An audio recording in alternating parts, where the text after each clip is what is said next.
அனைவருக்கும் வணக்கம். நான் உங்கள் கிஷோர்ஜி. ஏவிச்சலம் தாந்திரிக பரிகாரங்கள் பயிற்சி மையம் சேனல் மூலம் உங்களை சந்திப்பதில் மிக்க மகிழ்ச்சி. உங்கள் அனைத்து பிரச்சனைகளுக்கும் தாந்திரிக பரிகாரங்கள் மூலம் தீர்வு காண தொடர்பு கொள்ளவும். இன்று நம்ம பார்க்க போகிற பதிவு ஆடி அமாவாசை அன்று என்ன செய்யலாம், என்ன செய்யக்கூடாது. இந்த ஆடி மாதம் வரக்கூடிய அமாவாசை அன்று முன்னோர் வழிபாட்டிற்குரிய தாட்சணிய காலம்னு சொல்லுவாங்க. புண்ணிய காலத்தில் இந்த 24ஆம் தேதி ஜூலை மாதம் 2025 வியாழக்கிழமை வருகிறது.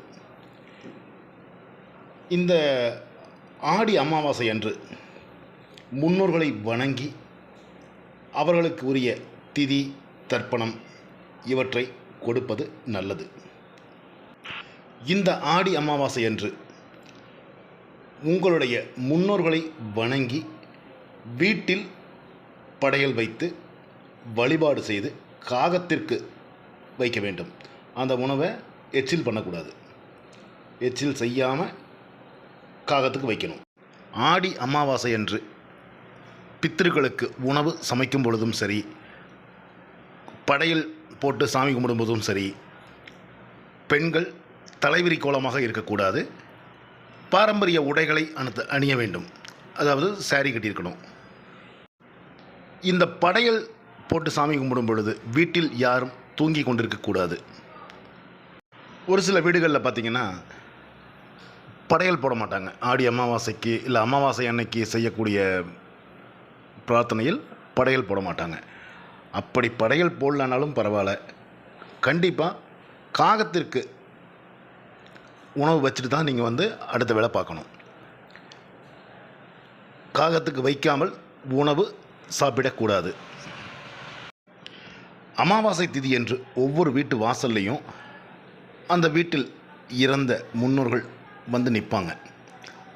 அந்த நேரத்தில் அவர்களுக்கு தரப்பட வேண்டிய எள் கலந்த தண்ணீரை அது வாங்கிறதுக்காக காத்துக்கிட்டு இருப்பாங்க. அந்த அன்னைக்கு கண்டிப்பாக வீட்டில் தர்ப்பணம் செய்யணும், அல்லது கோவிலில் ஏதாவது தர்ப்பணம் கொடுத்துடுவாங்க. அவர்களுக்கு நீங்கள் கொடுக்கக்கூடிய உணவே எள் கலந்த தண்ணீர் தான். அப்படி நீங்கள் தர்ப்பணம் செய்யலை அப்படின்னா அவர்கள் ஏமாற்றமடைந்து வருத்தப்பட்டு கோபத்தோடு போயிடுவாங்க. இது ஒரு சில பித்திருக்கள் சாபம் கூட கொடுத்துட்டு போயிடுவாங்க.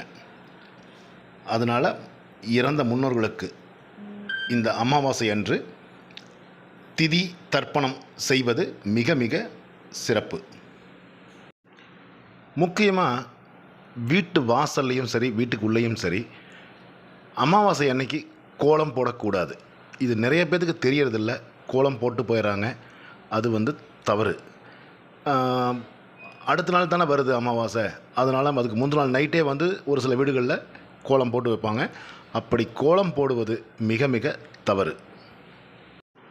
ஒரு சிலருக்கு உடல்நலம் பாதிக்கப்பட்டிருக்கும்.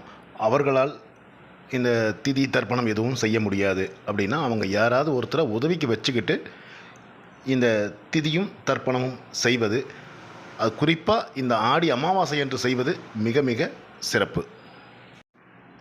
அமாவாசை திதி செய்யும் பொழுது 7 பிண்டம் வைத்து திதி செய்வது மிக மிக சிறப்பு வாய்ந்தது.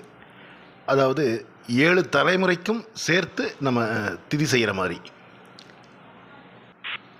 முக்கியமாக இந்த ஆடி அமாவாசை, தை அமாவாசை, புரட்டாசி அமாவாசை, இந்த மாதிரி அமாவாசை நாட்களில் அசைவம் உண்பதை தவிர்ப்பது நல்லது.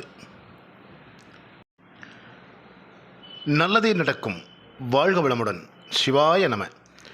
மேலும் விவரங்களுக்கும் என்னை நேரில் சந்தித்து தாந்திரிக பரிகாரங்கள் மூலம் உங்கள் அனைத்து பிரச்சனைகளுக்கும் தீர்வு காண தொடர்பு கொள்ளவும். வி. கிஷோர்ஜி, ஏவிச்சலம் தாந்திரிக பரிகாரங்கள் பயிற்சி மையம், அம்பத்தூர், சென்னை 53. தொலைபேசி எண்கள் 9566654582 என்ற தொலைபேசி எண்ணில் அழைத்து முன்பதிவு செய்து கொண்டு சந்திக்கவும்.